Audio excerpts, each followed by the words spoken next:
ちは。ようこそ大人の童話シアターへ。本日もお越しいただきありがとうございます。当シアターの支配人ルイと申します。当シアターでは童話、児童文学を中心に世界中の名作や時代を超えて愛される作品を厳選してお届けしております。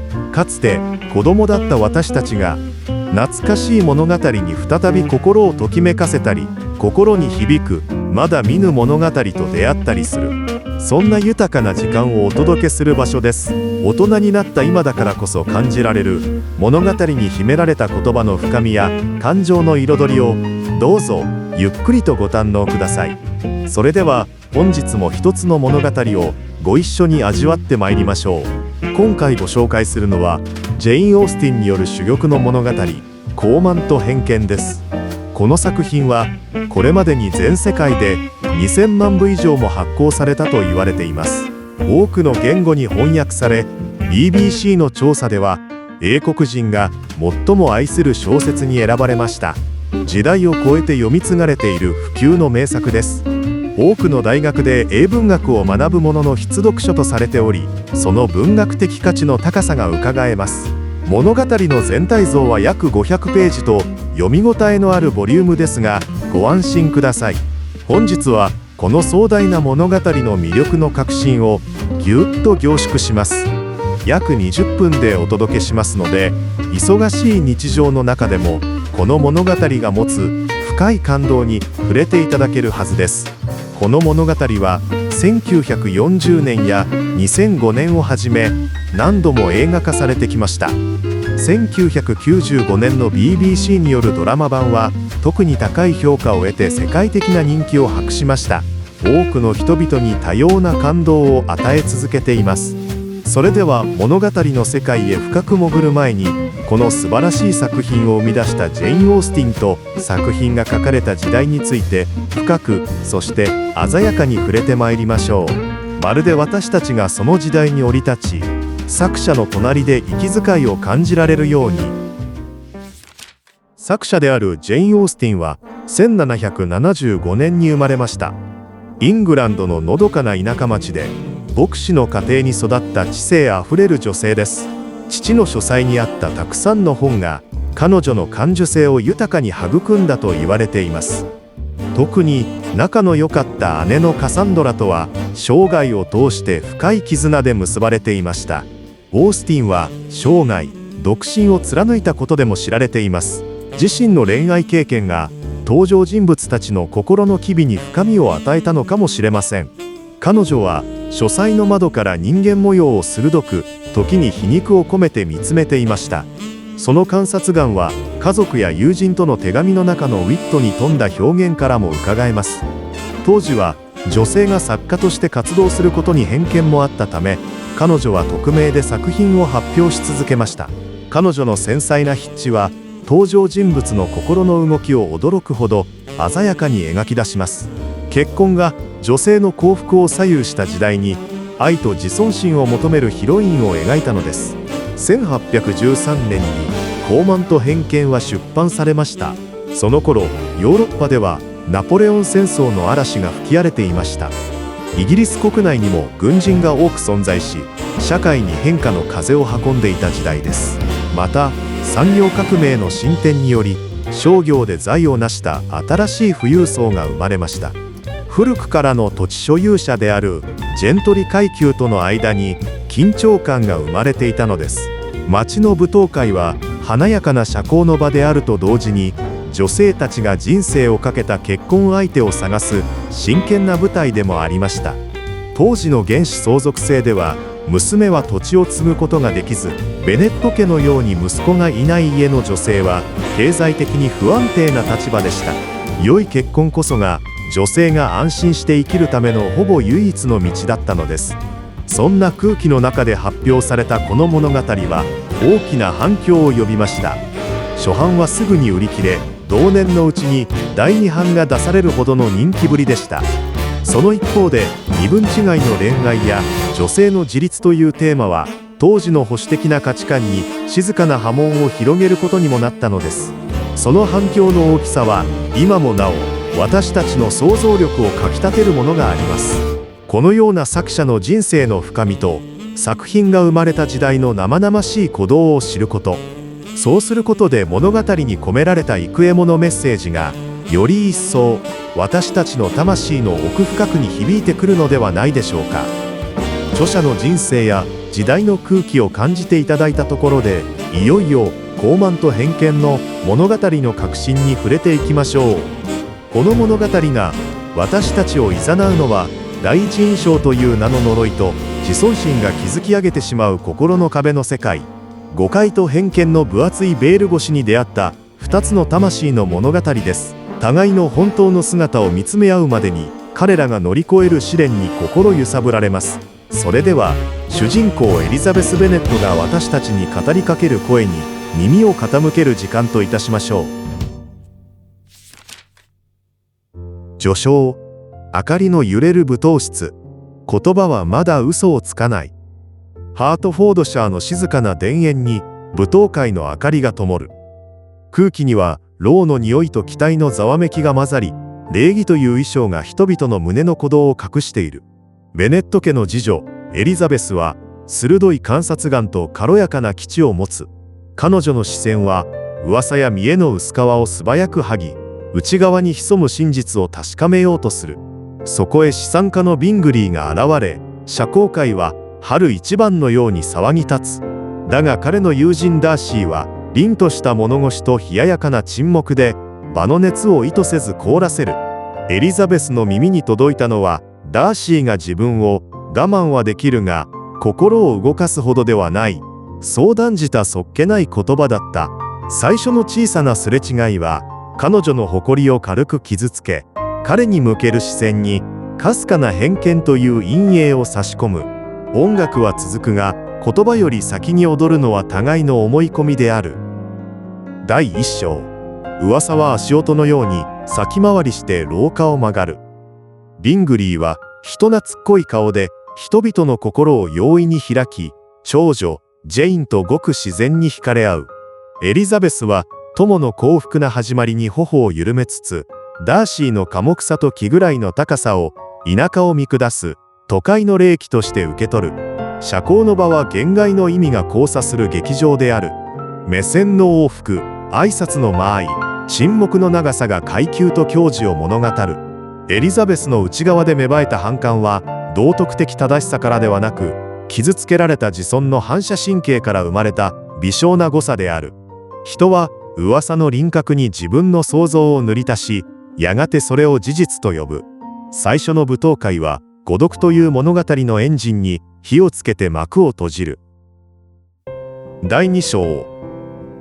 雨のネザーフィールド。デーネーと微笑み。ジェインはビングリー姉妹の誘いでネザーフィールドを訪れ、雨に当たって風邪をひく。エリザベスは泥に靴を濡らし、3マイルの野道を歩いて看病に向かう。濡れた裾の素朴さは礼儀の仮面よりも雄弁で、ダーシーの胸中に予期せぬ敬意と興味を芽生えさせる。客間での会話は教養と皮肉のさざ波で満ちる。エリザベスは姉妹の上品な嘲笑を軽やかな返答で受け流し、ダーシーは彼女の精神の敏捷さに目を離せなくなる。対話は舞に似て相手の重心を感じ合う試合でもある。互いの印象はわずかに軌道修正されるが、最初の傷はまだ浅くうずき続ける。心の湿り気は火花の着火に時間を要する。第3章。無垢なる求婚。李とジョーの摩擦。やがていとこの牧師コリンズが到来する。彼は地位に弱く、自己満足に満ちた善良さをまとい、長々とした自己説明で部屋の空気を重くする。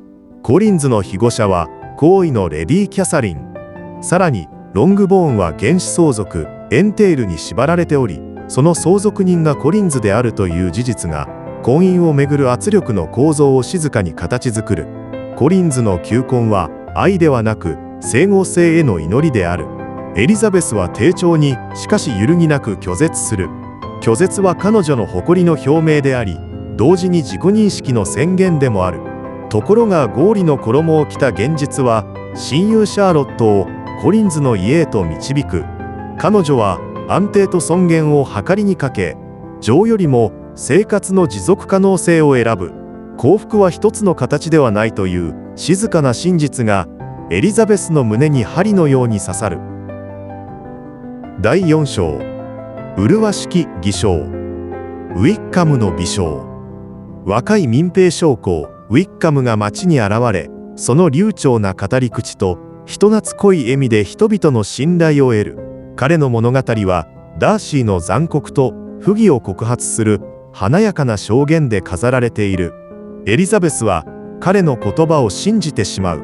なぜなら彼女の心の中の傷と彼の告白が鍵穴と鍵のようにピタリと噛み合ってしまうからである。彼女はダーシーの寡黙を傲慢の証拠として読み替え、ウィッカムの饒舌を真実の保証と取り違える。偏見は耳に心地よい物語の声色でやってくる。ネザーフィールド舞踏会でダーシーと踊ることになっても、足取りはぎこちなく、言葉は互いを刺さぬよう慎重に研がれている。礼儀は剣の鞘であり、歯はまだ収まっている。第5章、去りゆく音楽。封じられた手紙の気配。やがてビングリーは不意にロンドンへ去る。姉のキャロラインの手紙はジェインへの冷淡な配慮を装い、実際にはダーシーの妹との縁組をほのめかして身分違いの恋を終わらせようと企てている。ジェインは静かに涙を拭き、エリザベスは友の悲しみを自分の怒りに変える。彼女の胸にはダーシーへの不信が濃く沈殿し、ビングリーの心を操ったのも彼だと断じる。心の中の判決は証拠より先に下されている。音の消えた舞踏室の床が冷たく硬い。そこにはまだ書かれていない通の手紙が影のように横たわっている。第6章、ハンスフォードの静寂。告白。シャーロットの新居ハンスフォードへ招かれたエリザベスは、レディ・キャサリンの大邸宅ロージングスの威圧的な秩序に触れる。格式の重みは人の言葉を平たく潰すように響く。ロージングス滞在中のダーシーはたびたび牧師館を訪れ、抑制の隙間から感情の熱がほんのり漏れる。やがてその晩、ハンスフォードの牧師館で彼はついに告白する。身分差や家族の軽率さへの苦悩を口にしつつ、それでも抗えない愛を認め求婚する。彼の告白は誇りという鎧を脱ぐぎこちない動作に似ている。だがエリザベスは激しく拒む。ビングリーとジェインを引き裂いた非情、ウィッカムへの仕打ち、彼女の家族を侮辱した言葉の数々を明瞭に突きつける。沈黙の闇に二人の誤解が骨格をあらわにする。第7章、書簡の刃。認識の反転。翌朝、林の小道でダーシーの手紙が渡る。筆致は冷静で、内容は自責と弁明に満ちる。ウィッカムの放蕩、ダーシーの妹を狙った策略、そしてビングリーを遠ざけたのは軽率ではなく、友への思いやりからだったこと。事実の配置はエリザベスの心の中の地図を静かに塗り替える。彼は傲慢だったかもしれない。だが、自分はどうだったのか、彼女は自問する。自尊の痛みを癒すために、心地よい物語を借りて真実を拒んではいなかったか。偏見は正義の仮面をつけるのが得意である。エリザベスは自分の聡明さを疑う勇気を学び始める。世界は同じ姿でそこにあるが、彼女の目だけが新しくなっていく。第8章、峰の風。ペンバリーにて。夏の旅の途上、ペンバリーの屋敷に立ち寄ったエリザベスは、石造りの静けさと庭園の呼吸に所有者の性格の陰影を感じ取る。レイノルズ夫人の言葉は仕事に誠実な主の像を自然に描き出す。そこへ偶然ダーシー自身が規定する。驚きながらも彼は抑制と礼節を保ち、エリザベスとガーディナー夫妻を心からもてなす。かつて家族の身分を侮辱した彼が見せるその温当で成熟した振る舞いに、エリザベスは新しい視線を与えられる。彼の妹ジョージアナの恥じらいがかつての傷の余韻をほのめかす。木々を渡る風が過去の言葉の棘を丸くしていく。誤解の硬さは事実の温度でしか解けないことを彼女は身をもって知る。第9章、ラムトンの宿、崩落の知らせ。ラムトンの宿に滞在中、民兵連隊が駐屯するブライトンに滞在していた妹リディアがウィッカムと駆け落ちしたという強報が届く。家名と姉たちの将来が一挙に危うくなる。エリザベスは自責に駆られ、ダーシーへの新たな理解と感情が恐怖の圧力で押しつぶされそうになる。彼に全てを明かすと、彼の顔は青ざめ、ただ静かに去る。別れの場面には言い訳や約束の言葉はない。代わりに覚悟だけが残る。愛が本物であるとき、それは声を張り上げず、ただ動く。第10章。誰にも見えぬ救済。沈黙の取引。ダーシーは人知れぬ奔走によって金と信用、情報と忍耐を組み合わせ、リディアの名誉と家の体面を救う。リディアの不用意な口ぶりをきっかけに、エリザベスがガーディナー夫人に正し、夫人の書簡によってその段取りと資質の実態が明らかになる。ウィッカムの負債は清算され、結婚へと強引に運ばれる。彼は自らの関与を隠し、成果の栄光をガーディナー氏に譲る。誇りは時に沈黙の形でしか純化できない。エリザベスは後に真相を知り、胸の奥で何かが決定的に展開する。愛は言葉よりも先に責任を引き受ける意志として現れる。彼女の偏見は感謝と敬意の前で静かに退場する。第11章。戻る春、再会の礼儀。嵐の後、ビングリーが戻り、ジェインへの求婚はようやくまっすぐな線を描く。幸福はしばしば控えめな音で近づき、過剰な演出を好まない。ベネット家には久しぶりに笑いが満ち、母は喜びに軽く浮かれ、父は皮肉に薄い布をかけて祝福する。エリザベスはダーシーとの距離が言葉にならない縮尺で変化していることを感じる。目が合うたび、二人の間に通う空気は、かつての緊張ではなく、互いの恥と学びへの共感に似た温度を帯びる。礼儀は今もそこにあるが、それは壁ではなく橋の欄干に変わりつつある。第12章。朝の来訪者。誇りの最終戦。ある朝、レディー・キャサリンが突如現れる。彼女は貴族的秩序の化身のように固く、ダーシーとそのいとことの縁組を既成事実のように語る。そしてエリザベスに制約を迫る。ダーシーの求婚を決して受けないと。エリザベスは静かに拒む。彼女は身分ではなく自分の判断と尊厳に従うと述べ、圧力を跳ね返す。真の誇りは他者を押さえつけず、自分を見失わないために使われる。レディーは敗北を認めずに去るが、その訪問はダーシーの胸にまだ希望が生きていることを相手にも伝える奇妙な伝令となる。庭の小道の静けさに未来の足音が小さくなる。第13章。2度目の告白。学んだ沈黙の後で、やがてダーシーは再びエリザベスに思いを告げる。前回と異なるのは語られない言葉の多さである。彼は家族を軽んじない。彼女は過去の誤読を悔い、感謝と尊敬を率直に返す。告白は劇的ではない。けれども、あらゆる伏線が見えない糸で結ばれ、胸の奥で静かに弾ける。父ベネットは皮肉を忘れ、娘の真剣さの前で心からの了解を与える。母は歓喜の叫びで家を満たす。リディアの軽率は相変わらずで、コリンズの超高絶も健在だが、それらはもう物語の重心ではない。二人の学び、彼の誇りの強制と彼女の偏見の克服が、結婚という形で現実の時間へ降りてくる。終章。礼儀の庭に芽吹くもの。ジェインとビングリーの幸福は素朴に、エリザベスとダーシーの幸福は熟考の後に輝く。ペンバリーの広い空の下、二人は新しい礼儀を作り直す。礼儀とは身分を固定するくさびではなく、相手の尊厳を守るための距離感の技術である。ベネット家には相変わらずの賑やかさ、ルーカス家には実利の賢さ、ロージングスには格式の静けさがそれぞれ残る。だが世界はわずかに更新されている。偏見は訂正され、誇りは磨き直された。社会の階段は消えないが、そこを上り下りする足取りは軽やかになった。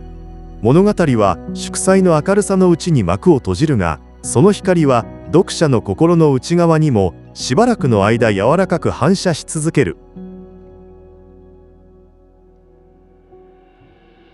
エピローグ的考察。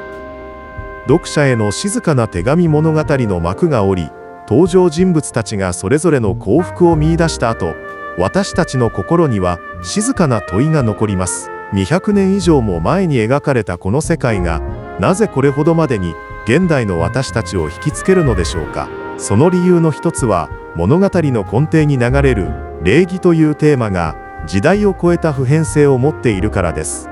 私たちの時代にも礼儀はあります。しかしその多くは形式として消費され、心の課題から切り離されることがあります。傲慢と偏見が今なお息をしているのは、礼儀を相手の尊厳を守るための距離の技術として回復してみせるからです。エリザベスは自分の基地を自己防衛に使うことをやめ、他者理解の窓として磨き直しました。ダーシーは家柄や習慣への忠誠を配慮と行動の倫理へと置き換えました。2人は互いに自分を疑う勇気という贈り物を手渡し合ったのです。では、私たちは日々のどこでこの贈り物を試せるでしょうか。誰かの短い失言をその人の全体像と混同しないこと、聞き心地の良い物語を即座に真実とみなさないこと、謝罪より先に事実の整列を手紙のように言葉で行うこと、誇りを他者を押しのけるためではなく沈黙の責任として使うこと、そして偏見を正義の仮面で飾らないこと。世界は変わらないように見えて、私たちの見る目一つで表情を変えます。見る目は天賦ではありません。エリザベスが示したように、それは学ぶことで育つ能力です。物語の幕が降りた後、舞踏室の床には薄い光が残ります。私たちはそれぞれの生活という舞台へ戻り、また誰かと歩調を合わせ、時に踏み外しながら距離を測り直します。失敗は避けられないでしょう。しかし、誇りを鎮め、偏見を外すたびに見える景色が少し澄みます。その澄みは愛の前提であり、友情の条件であり、ひいては自分自身への礼儀となります。ジェイン・オースティンの静かな微笑は、そこで初めて現代の私たちの表情にも宿るでしょう。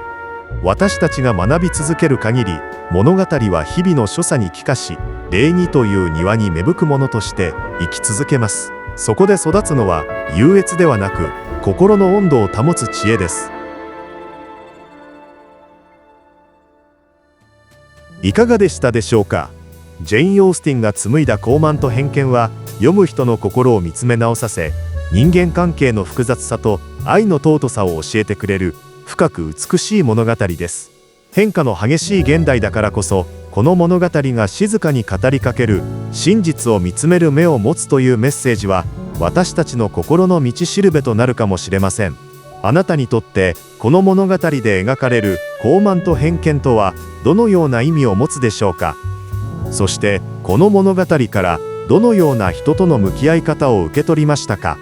よろしければぜひコメント欄であなたの感想や思いをお聞かせください。もしまだこの物語を手に取ったことがないという方は、ぜひ一度読んでみてください。きっとあなたの心に深く響く何かが見つかるはずです。すでに読んだことがある方も、大人になった今再読することで、かつては見えなかった宝物のような言葉に出会えるかもしれません。大人の童話シアターではこれからも時代を超えて人々の心を魅了する物語の中から、大人になった今だからこそ深く心に響く珠玉の作品をお届けしてまいります。ぜひチャンネル登録をしていただけましたら大変励みになります。それではまた次回の物語でお目にかかれることを心より楽しみにしております。本日もご視聴いただきまして誠にありがとうございました。